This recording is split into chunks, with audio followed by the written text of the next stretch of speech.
Assalamualaikum warahmatullahi wabarakatuh. Bismillah, alhamdulillah, wassalatu wassalamu ala rasulillah wa ala alihi wa sahbihi wa mawalah, wa la hawla wa la quwata illa billah amma ba'du. Marilah kita awali perkuliahan inovasi pendidikan matematika pada hari ini dengan bersama-sama membaca basmalah. Bismillahirrahmanirrahim. Bagaimana kabar hari ini semuanya? Alhamdulillah, semoga Allah selalu memberikan kesehatan kepada kita semua. Amin ya rabbal alamin. Perkuliahan kita akan membahas tentang sumber dan strategi inovasi pendidikan. Ada dua bagian yang kita fahami, yaitu sumber inovasi pendidikan dan strategi inovasi pendidikan. Adapun pembahasan dalam materi sumber dan strategi inovasi pendidikan dibagi menjadi 3 sub pokok bahasan, dimulai dari memahami tentang sumber inovasi pendidikan, berikutnya pengertian dari strategi inovasi pendidikan, dan bagaimana strategi inovasi pendidikan itu sendiri. Sebagaimana kita ketahui bahwa berbicara inovasi atau pembaharuan dalam pendidikan ataupun secara umum adalah sesuatu yang tidak akan pernah berhenti. Senantiasa akan terjadi karena berbicara manusia adalah makhluk yang berakal.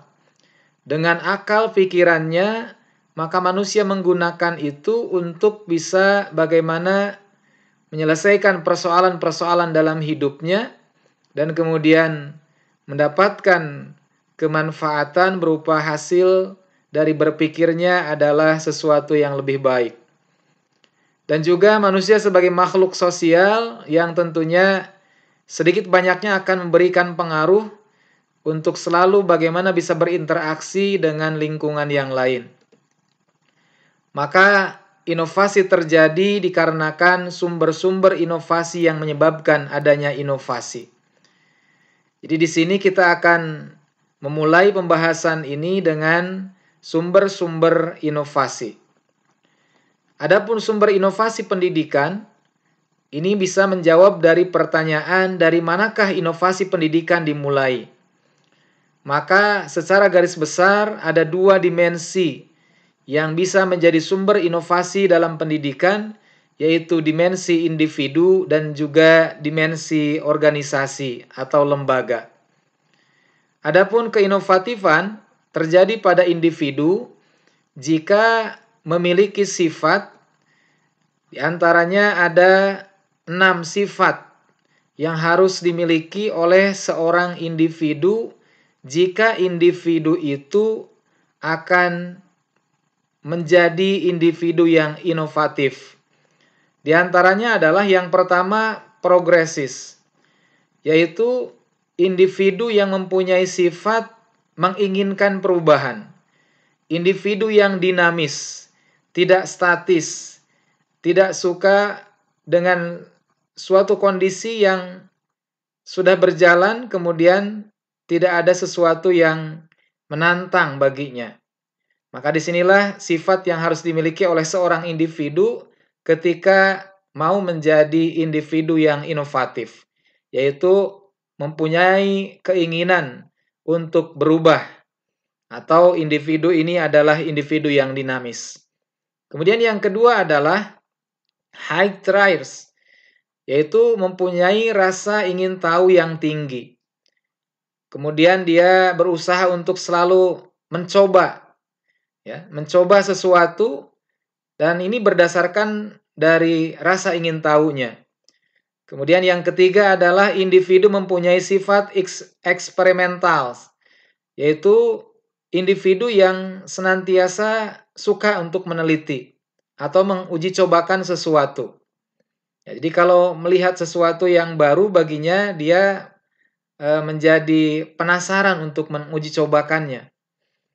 Kemudian yang keempat adalah individu yang mempunyai sifat ingin menjadi teratas. Nah, ini adalah tidak puas dengan kondisi saat ini.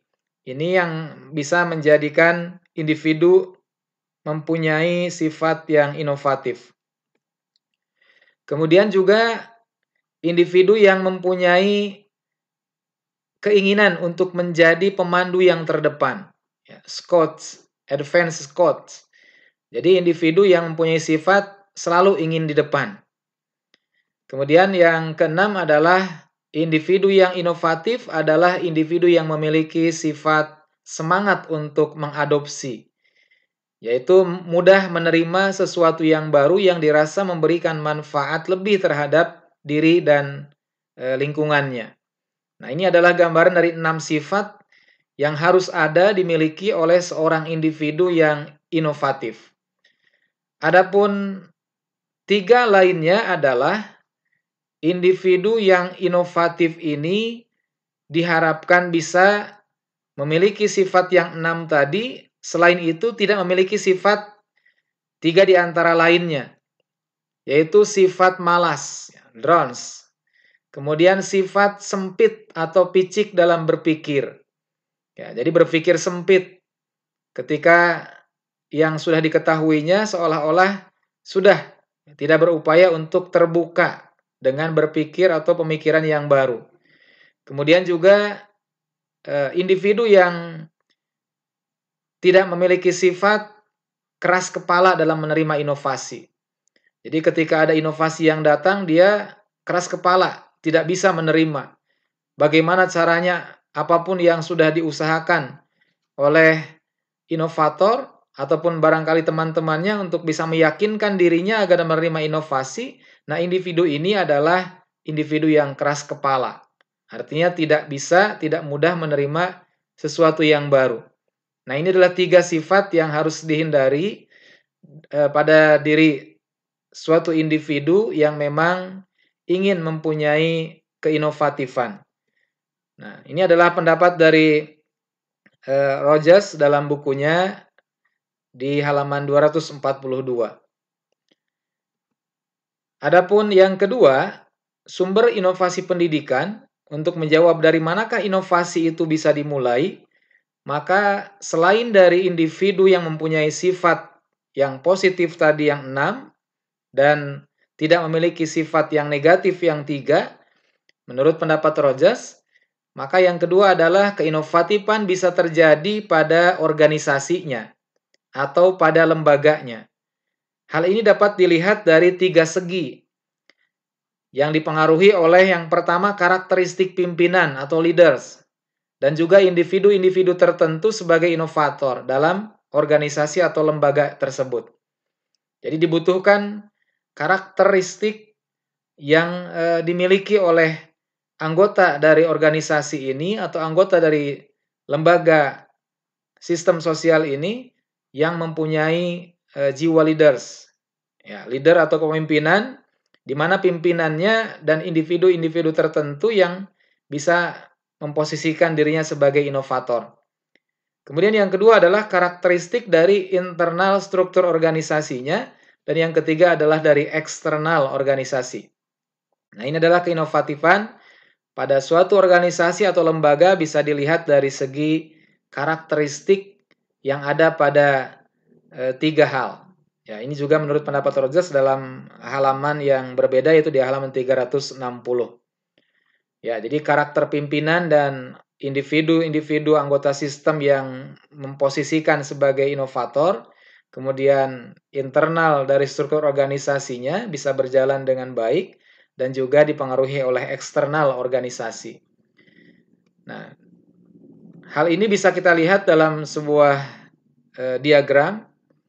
Ini 3 aspek atau 3 segi yang bisa menjadikan keinovatifan dalam organisasi atau organizational innovativeness.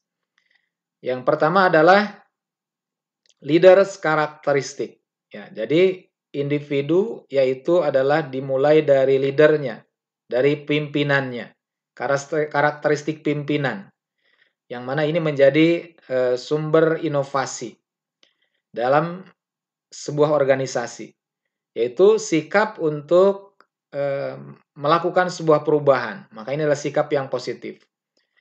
Adapun yang kedua adalah dari segi internal karakteristiknya dalam struktur organisasi. Di antaranya ada 6 poin yang disampaikan oleh Rogers. Yang pertama adalah sentralisasi, ya. Jadi proses bagaimana top down, ya. Jadi ide muncul yang sifatnya terpusat, ya, dari pucuk pimpinan sampai dengan ke bawahan. Kemudian yang ini adalah sifatnya negatif nih. Jadi kalau selalu top down, maka nanti dalam strateginya yang lebih tepat mungkin bisa di bagian paksaan.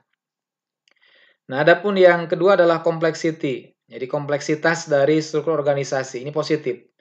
Semakin lengkap, semakin kompleks dalam struktur organisasi yang bisa membangun karakteristik internal dari organisasi tersebut. Nah, kemudian yang negatifnya adalah formalisasi. Jadi kadang yang menjadi bagian ini adalah formalitas. Jadi semuanya harus formal, harus resmi. Nah, ini adalah yang bisa mempengaruhi terhadap inovasi suatu organisasi. Kemudian yang berikutnya adalah keterhubungan, interconnectedness. Keterhubungan yang ada pada struktur organisasi tersebut. Jadi saling berhubungan satu dengan lainnya, mempunyai sebuah pola koordinasi dan komunikasi yang baik. Kemudian adalah organisasional slack, artinya adalah kelenturan dari suatu organisasi itu. Jadi organisasinya tidak kaku, bisa lentur, bisa bagaimana bisa tentunya menjalin hubungan-hubungan dengan hal-hal yang sifatnya tidak kaku tadi. Kemudian juga dipengaruhi oleh size atau ukuran dari organisasi. Nah, jadi semakin ukurannya semakin besar, maka tentunya struktur organisasi yang ada akan semakin bagus, semakin lengkap. Nah, adapun karakteristik eksternal dari organisasi yang bisa memberikan pengaruh terhadap keinovatifan dalam suatu organisasi adalah keterbukaan sistem. Ya, jadi lembaga atau organisasi ini harus mempunyai sikap terbuka dengan dunia luar. Ya, di luar organisasinya atau karakteristik eksternal. Nah, ini adalah di antara sumber inovasi pendidikan yang secara garis besar terbagi menjadi 2 dimensi. Yang pertama adalah dimensi individu dan yang kedua adalah dimensi organisasi atau lembaga. Adapun dalam pendapat yang lain, di antaranya beberapa sumber inovasi pendidikan menurut Drucker dalam buku Danim tahun 2002 halaman 150, di antaranya sumber inovasi yang disebutkannya adalah yang pertama kondisi yang tidak diharapkan. Ya, jadi sumber yang menyebabkan inovasi pendidikan itu perlu atau dilakukan adalah karena ada kondisi yang tidak diharapkan. Ya, jadi tadi di sini kalau yang sebelumnya itu lebih ke arah subjek, ya, atau siapa yang berinovasi munculnya dari individu atau dari organisasinya. Kalau di sini adalah yang melatar belakangi. Ya, jadi mengapa bisa menyebabkan inovasi pendidikan itu?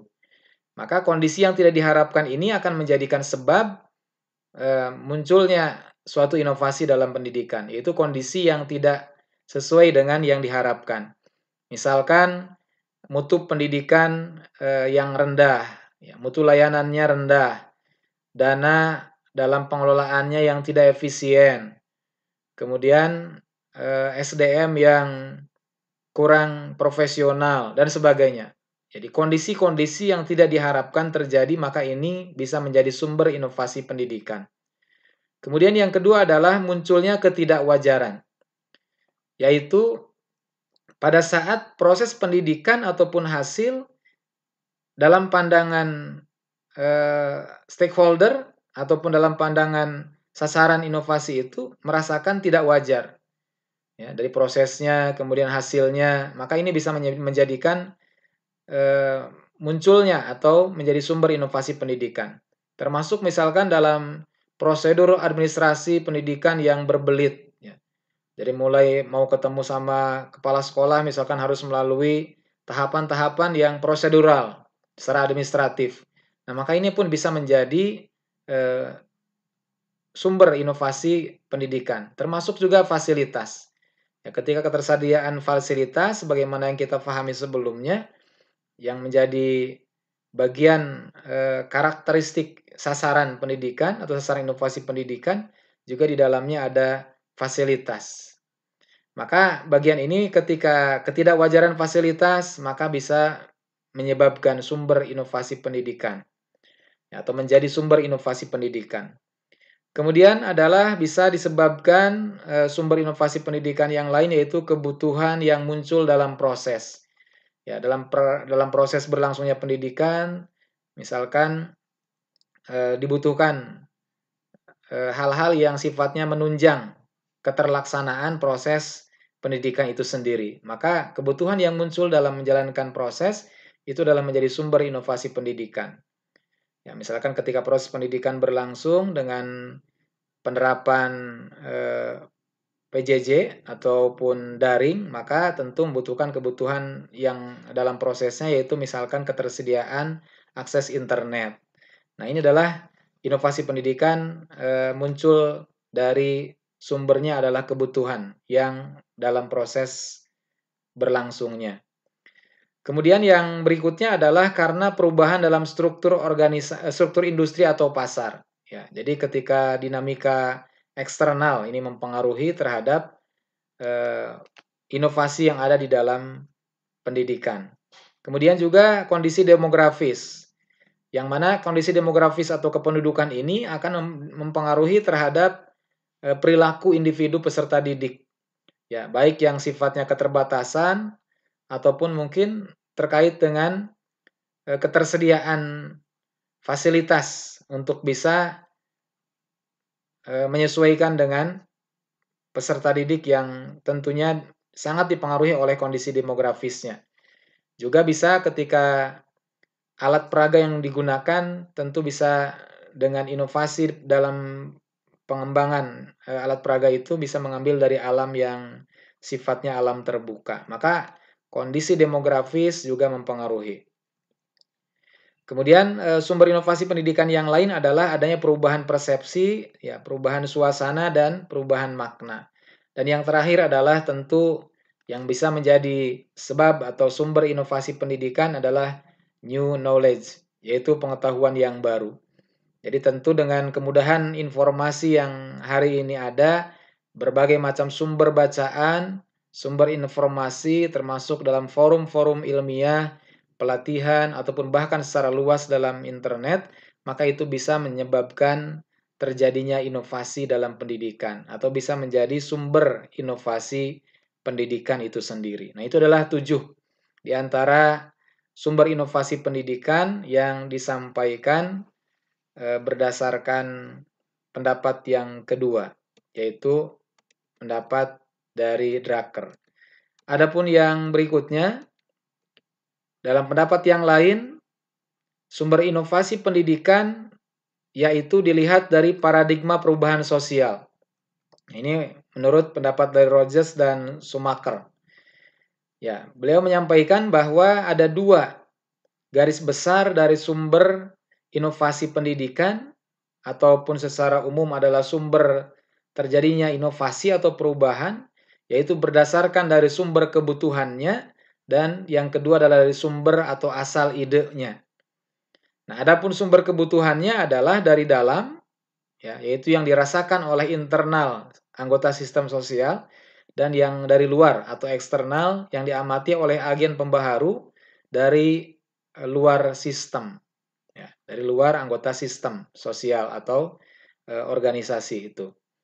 Nah, adapun ini sumber kebutuhan terhadap perubahan. Berarti kalau ini diambil dengan pendapat yang sebelumnya, ini lebih cocok kepada jawaban hal yang bisa menyebabkan atau yang menjadikan sumber inovasi pendidikan atas jawaban mengapa.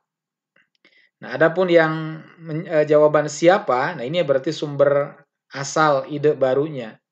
Maka asal ide baru itu nanti ada yang berasal dari sumber kebutuhannya dari dalam, ada perubahan imanen, dan ada perubahan kontak selektif.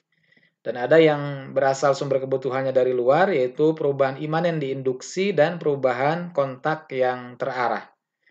Adapun penjelasan dari perubahan imanen adalah perubahan yang terjadi jika anggota sistem menciptakan ide baru itu dengan sedikit atau bahkan tanpa pengaruh sama sekali dari luar. Betul-betul orisinil hasil dari ide sendiri. Ya, ide baru yang muncul dari dirinya sendiri anggota sistem. Ya, jadi sangat sedikit atau bahkan tidak ada pengaruh dari luar sama sekali. Nah, ini adalah perubahannya disebut perubahan imanen. Kemudian kalaupun perubahan kontak, yang tadi dibagi menjadi dua, ada perubahan kontak selektif dan ada perubahan kontak terarah. Ini terjadi jika sumbernya dari luar sistem, ya, dari eksternal yang memperkenalkan ide baru itu. Nah, maka nanti ada yang selektif, yaitu jika penerima inovasi atau adopter itu dia mengamati ataupun melihat dari eksternal ataupun dari pengaruh luar, tapi menerima inovasinya disesuaikan dengan kebutuhannya sendiri. Ya, contohnya misalkan ada seorang guru matematika, kemudian dia melakukan kunjungan ke sekolah yang lain, ya bentuknya adalah untuk studi banding ataupun yang sejenisnya. Kemudian bagaimana inovasi pendidikan atau pembelajaran matematika di sekolah tersebut, dan pada saat kembali ke sekolahnya, maka hasil daripada pengamatannya dari sekolah yang di luar itu kemudian disesuaikan dengan apa yang dibutuhkan oleh sekolahnya sendiri. Jadi tidak murni semua yang dia dapat dari hasil pengamatan di sekolah yang lain kemudian dia terapkan. Jadi itu adalah sebagai contoh kontak selektif. Jadi perubahannya dengan kontak, dengan hubungan dari luar, tapi tetap melakukan proses seleksi, yaitu sesuai dengan apa yang dibutuhkan oleh tempat ataupun yang menjadi tugasnya. Adapun kalau yang kedua perubahan kontak terarah, yaitu jika agen pembaharunya yang intensif mengenalkan inovasi. Jadi misalkan ada orang di luar sekolah ataupun di luar lembaga tersebut yang memang sengaja didatangkan, kemudian secara intensif memberikan pemahaman ataupun memberikan pendidikan-pendidikan sehingga dengan proses yang intens akan menjadikan sebab bisa terjadinya inovasi di sekolah tersebut. Nah, jadi ini adalah agen pembaharu yang dari luar kemudian mengarahkan gitu, kepada komunitas atau katakanlah anggota sistem yang ada sampai dengan munculnya ataupun berjalannya suatu inovasi di sekolahnya. Nah, ini adalah perubahan imanen dan perubahan kontak. Ya, jadi dua perubahan itulah yang menjadi pembeda dengan yang disampaikan sebelumnya. Ini menurut pendapat Rogers dan Schumacher. Itu terkait dengan sumber dari inovasi pendidikan. Jadi secara garis besar tadi disampaikan ada dua dimensi, dimensi individu dan dimensi organisasi. Adapun yang berikutnya adalah pengertian dari strategi inovasi pendidikan. Kita perlu pahami dulu dari pengertian strateginya, bahwa strategi itu adalah bisa diartikan sebagai perencanaan yang berisi tentang serangkaian kegiatan yang didesain untuk mencapai tujuan tertentu. Jadi ketika mempunyai sebuah tujuan, maka yang dimaksud dengan membuat strategi itu berarti membuat perencanaan yang didesain sedemikian rupa menjadi rangkaian kegiatan bagaimana bisa mencapai tujuan yang diharapkan. Nah, itu adalah pemahaman tentang strategi. Adapun strategi inovasi berarti suatu cara atau teknik yang digunakan untuk menyebarkan inovasi. Bisa juga diartikan sebagai instrumen atau alat yang dapat mengantarkan suatu inovasi mencapai tujuannya. Jadi di sini ada dua hal yang berbeda terkait dengan strategi inovasi.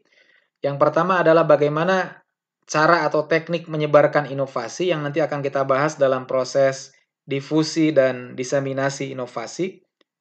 Kemudian yang kedua adalah strategi inovasi dipandang sebagai instrumen atau alatnya yang bisa mengantarkan inovasi tersebut mencapai tujuannya. Ya, jadi yang pertama adalah menyebarkan inovasinya, kalau yang kedua adalah proses inovasinya sehingga bisa mencapai tujuan. Nah, maka di sini ketepatan untuk menggunakan strategi inovasi dalam pendidikan khususnya menjadi sesuatu yang penting dalam menentukan efektivitas pelaksanaan program inovasi pendidikan.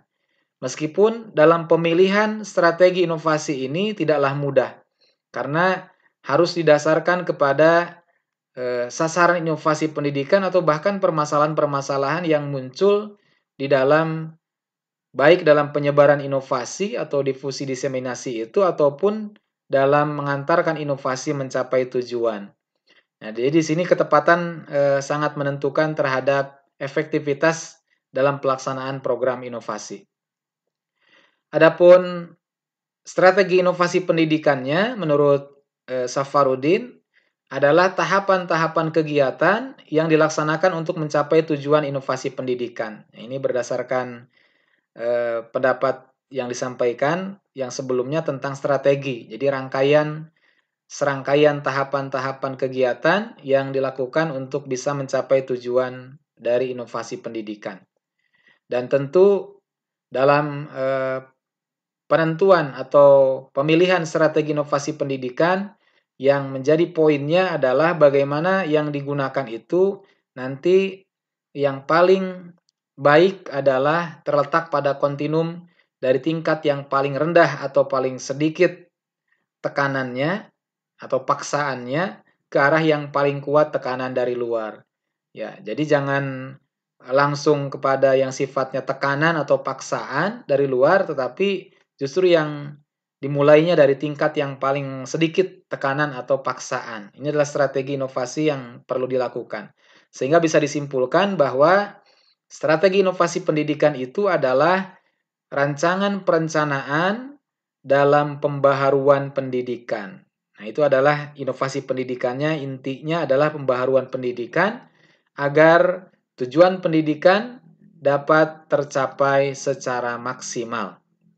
Ya, jadi dengan inovasi pendidikan, tujuan atau endingnya adalah bagaimana bisa maksimal dalam pencapaian tujuan pendidikan itu sendiri dengan proses perubahan-perubahan yang ada dalam pendidikan.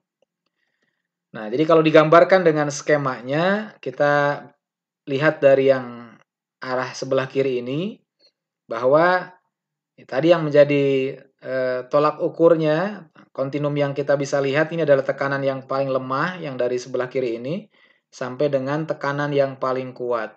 Jadi yang menjadi perhatian kita adalah bagaimana strategi inovasi pendidikan nanti yang secara garis besar ada 4 ini, tentu yang diutamakan adalah dengan pendidikan terlebih dahulu, edukatif, kemudian dengan bujukan, baru kalau memang itu perlu dengan paksaan.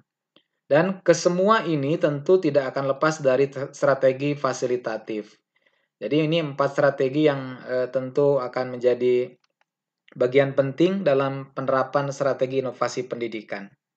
Ini didasarkan pada pendapatnya dari Zeltman dalam bukunya. Adapun 4 strategi inovasi pendidikan tersebut, yang pertama adalah strategi fasilitatif, yang kedua strategi pendidikan, yang ketiga strategi bujukan, dan yang keempat strategi paksaan. Nah, jadi itu 4 strategi inovasi pendidikan yang didasarkan pada pendapat Zeltman. Adapun strategi yang pertama adalah strategi fasilitatif.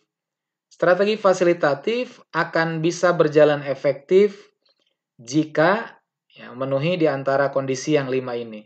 Ya, bahkan bisa lebih dari 5. Yang pertama adalah efektif jika sasaran dari inovasi pendidikan atau klien itu mengenal masalahnya. Ya, mengenal masalahnya apa yang dihadapi. Maka dengan strategi fasilitatif akan menjadi efektif. Merasa perlu adanya perubahan. Bersedia menerima bantuan. Dan mau berubah atau memperbaiki diri. Nah, ini adalah strategi fasilitatif efektif jika kembali kepada kliennya atau sasaran inovasi pendidikannya. Kemudian yang kedua adalah efektif jika fasilitatif di sini sebagai kompensasi motivasi yang rendah. Ya, jadi karena ada motivasi yang rendah, maka disupport dengan fasilitatif ini. Kemudian yang ketiga adalah efektif jika fasilitas yang ada tidak sesuai dengan yang diperlukan. Nah, ini tentulah. Ketika fasilitasnya kurang, maka dengan strategi fasilitatif itu akan tepat. Kemudian akan tepat digunakan jika pusat kegiatannya berada di lokasi tempat tinggal. Ya, karena kalau pusat kegiatannya jauh, dengan fasilitatif tentu akan mempengaruhi terhadap transportasinya, jadi tidak efektif. Ya, jadi ketika pusat kegiatannya berada pada lokasi yang dekat atau satu lokasi dengan tempat tinggal, maka ini akan menjadi efektif. Ya. Kemudian yang berikutnya adalah efektif dengan penggunaan strategi fasilitatif jika kekurangan sumber dana dan tenaga. Ya, jadi kalau memang kekurangan, kalau memang tidak kekurangan, maka ini tidak efektif.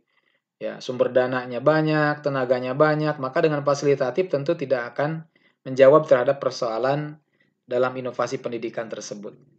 Adapun sebaliknya, strategi fasilitatif akan kurang efektif jika diantaranya ada 3 hal.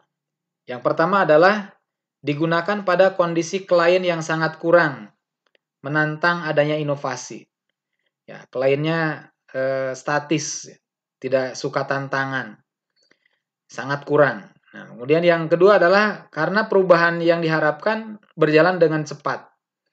Ya, ketika ingin cepat, maka dengan fasilitatif itu tidak atau kurang efektif. Kemudian sikap terbuka dari klien untuk menerima perubahan. Ya, jadi jika sikapnya tidak terbuka, jadi ketika ada kliennya yang tidak terbuka dengan perubahan, maka meskipun dengan fasilitatif dipenuhi dengan fasilitas-fasilitas yang ada, tetap inovasi pendidikan itu tidak bisa berjalan dengan sesuai tujuan untuk maksimalnya ketercapaian tujuan pendidikan.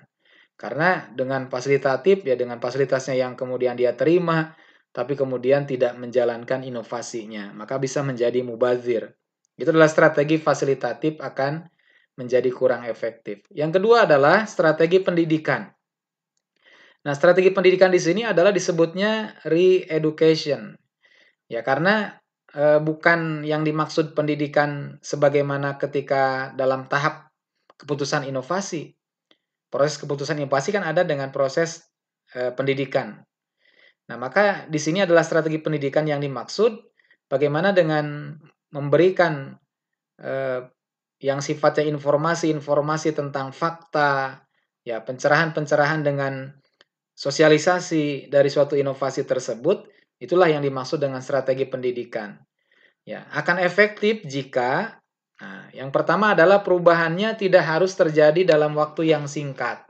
Ya, jadi karena kalau dengan strategi pendidikan ini tentu membutuhkan waktu yang relatif lebih lama. Jadi kalau efektifnya jika waktunya tidak harus cepat atau dalam waktu yang singkat. Kemudian yang kedua adalah sasaran inovasi pendidikannya atau klien belum memiliki keterampilan atau pengetahuan. Jadi dengan pendidikan akan efektif. Ya, beda dengan ketika misalkan kliennya sudah ahli atau terampil dalam pengetahuannya ataupun dalam keterampilan lainnya, maka tentu ini menjadi tidak efektif karena mereka merasa tidak membutuhkannya. Kemudian juga efektif jika perkiraan akan terjadi penolakan yang kuat oleh klien terhadap perubahan. Ya, maka dibutuhkan pemahaman ya, supaya tidak salah paham. Maka disinilah menjadi efektif jika diperkirakan akan terjadi penolakan. Kemudian efektif jika dikehendaki perubahan yang sifatnya mendasar. Jadi dengan pendidikan berarti dikuatkan ya tentang dasar-dasar dari perubahan itu. Sehingga dalam proses pelaksanaan ataupun inovasi pendidikan itu berlangsung, maka sangat betul-betul mendasar atau didasari oleh pemahaman yang mumpuni. Kemudian strategi yang kedua ini, strategi pendidikan akan kurang efektif jika diantaranya adalah tidak tersedia sumber yang cukup untuk menunjang kegiatan pendidikan. Ya, jadi ketika mau menggelar kegiatan dengan menggunakan pendekatan atau strategi inovasi pendidikan dalam bentuk ini tidak efektif ya, jika sumber yang tersedia tidak cukup untuk menunjang kegiatan pendidikan tersebut. Ya, baik sumber dana ataupun sumber daya manusianya. Kemudian juga kurang efektif jika digunakan tanpa dilengkapi dengan strategi yang lain. Ya, jadi ketika tunggal hanya strategi pendidikan, sementara fasilitasnya tidak disediakan atau strategi fasilitatifnya tidak dilakukan, maka tentu hanya menjadi teori nantinya. Ya, tidak bisa dijalankan karena tidak didukung oleh strategi yang lain, termasuk mungkin dengan strategi bujukan. Ya, dengan pengaruh-pengaruh bagaimana diberikan setelahnya pemahaman itu dirayu, kemudian diajak untuk bagaimana bisa melaksanakan suatu inovasi. Adapun yang ketiga adalah strategi bujukan atau persuasif, maka ini akan efektif jika klien tidak berpartisipasi dalam proses perubahan. Ya, jadi pasif ya. Jadi pada saat kliennya pasif, maka inilah bisa dilakukan dengan bujukan, ya, pendekatan khusus. Ya, jadi membangun sebuah katakanlah emosional antara inovator atau agen perubahan dengan klien sehingga bisa ikut berpartisipasi aktif dalam proses perubahan tersebut. Kemudian akan efektif jika masalah yang terjadi yang dianggap kurang penting atau cara pemecahan masalahnya kurang efektif. Ya, jadi efektifnya strategi bujukan ini jika masalahnya dianggap kurang penting. Nah, misalkan masalahnya kalau ada yang memandang kurang penting atau merasa tidak membutuhkannya, maka dengan bujukan ini akan bisa memberikan pengaruh tentunya, sehingga bisa menjadikan pandangannya jadi berubah. Ya. Jadi memandang bahwa, oh iya ternyata penting inovasi tersebut dilakukan. Ya. Jadi dengan cara pemecahan masalahnya. Kemudian akan efektif jika tidak memiliki alat kontrol secara langsung terhadap klien. Ya, jadi ini karena lebih cenderung tidak resmi gitu ya. Jadi yang jelas dengan strategi bujukan ini adalah yang sifatnya bagaimana menjalin hubungan baik atau komunikasi yang tentu tadi persuasif itu ya. Jadi dengan merayu, dengan membujuk, mengajak. Nah, ini adalah tidak terlalu resmi dalam prosesnya. Ya, jadi dibujuk, ya, strategi bujukan. Dan yang berikutnya akan efektif jika perubahannya tidak dapat dicobakan atau sukar dimengerti dan juga tidak dapat diamati. Jadi yang kemarin dalam karakteristik inovasi pendidikan, ketika di antara yang ada dalam 5 karakteristik itu kemudian di antaranya kan ada tidak dapat dicobakan, berarti kan tadi tidak dapat dicobakan. Kemudian sukar dimengerti atau complexity, tidak dapat diamati, observability-nya tidak terpenuhi, maka dengan strategi bujukan akan menjadi tepat untuk dilakukan. Adapun yang keempat adalah strategi paksaan. Strategi paksaan ini akan efektif jika partisipasi klien rendah dan tidak mau meningkatkan partisipasinya. Ya, jadi ada partisipasinya tapi sangat rendah dan tidak ada upaya atau kemauan untuk meningkat.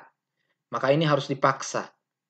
Ya, jadi dengan strategi paksaan akan tepat jika kondisi pertama yang terjadi.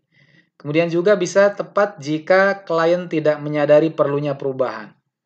Ya, cuek, ya, tidak merasa penting, tidak merasa memerlukan perubahan, tidak sadar akan itu semua. Maka strategi paksaan akan bisa lebih efektif. Kemudian yang menjadikan pembeda dengan strategi yang lain adalah poin C ini. Jadi strategi paksaan ini akan bisa membedakannya dengan yang lain adalah waktunya sangat singkat. Jadi kalau diharapkan waktu yang singkat atau segera, maka dengan paksaan itu akan efektif.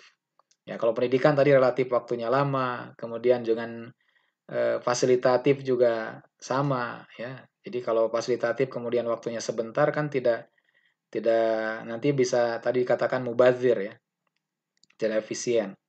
Tapi ketika dengan strategi paksaan, maka ini bisa dilakukan dalam waktu yang relatif sangat singkat. Ya, perubahannya ingin segera dilakukan. Kemudian juga efektif apabila menghadapi usaha penolakan. Ya, tadi ada di poin irisannya dengan strategi pendidikan. Ya, jadi ketika ada usaha-usaha penolakan dari sasaran atau klien itu, maka strategi paksaan juga bisa digunakan. Dan yang kelima adalah ketika klien sukar dipengaruhi. Jadi dengan sudah dibujuk juga tidak bisa, sudah diberikan pendidikan juga tidak berubah. Nah, klien yang sukar dipengaruhi inilah yang keras kepala tadi sebagaimana yang di awal, maka inilah yang cocok dengan menggunakan strateginya adalah strategi paksaan. Ya, jadi keras kepala untuk tidak menerima terhadap suatu inovasi. Nah, itulah 4 strategi yang ada dalam strategi inovasi pendidikan yang tentu dalam pemilihan strategi ini sangat sesuai dengan kondisi masing-masing dan satu sama lain mempunyai keterkaitan. Jadi tidak ada satu pun strategi yang efektif untuk semua kondisi. Jadi masing-masing punya tadi batasan efektifnya di mana dan sebaliknya ketidakefektifannya di mana. Maka pentingnya pemilihan strategi dalam inovasi pendidikan ini meskipun ini adalah bukan hal yang mudah ataupun sukar dalam memilih atau menentukan strategi yang digunakan. Adapun yang terakhir sebagai perbandingan terkait dengan strategi inovasi pendidikan dalam pendapat yang lain yaitu ada 3 strategi inovasi pendidikan menurut Kennedy dalam buku Rusdiana. Di antaranya adalah strategi pemaksaan, tadi ada kesamaan dengan strategi yang keempat.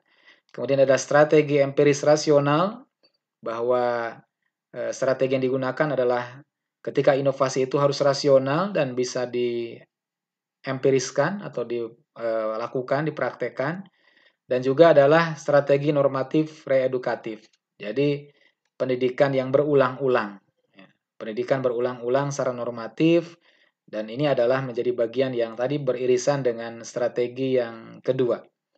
Ini pendapat yang disampaikan oleh Kennedy. Ya. Nah, itu adalah gambaran dari materi kita dalam materi sumber dan strategi inovasi pendidikan. Mudah-mudahan bisa difahami. Sekali lagi kesimpulannya adalah bicara sumber inovasi pendidikan bisa berasal dari individu ataupun dari organisasinya. Dalam hal ini adalah lembaga, termasuk dalam istilah lain adalah sekolah, yang tadi dipengaruhi oleh 3 unsur, di antaranya adalah karakter pimpinan dalam lembaga itu, kemudian karakteristik internal dari struktur organisasinya, dan juga karakteristik eksternal organisasi. Dan kemudian strategi inovasi pendidikan yang kita ambil dari 2 pendapat tadi adalah secara garis besar ada 4 strategi yang penentuannya sangat fleksibel disesuaikan dengan hadapan inovasi itu sendiri. Alhamdulillah, barakallahu fikum.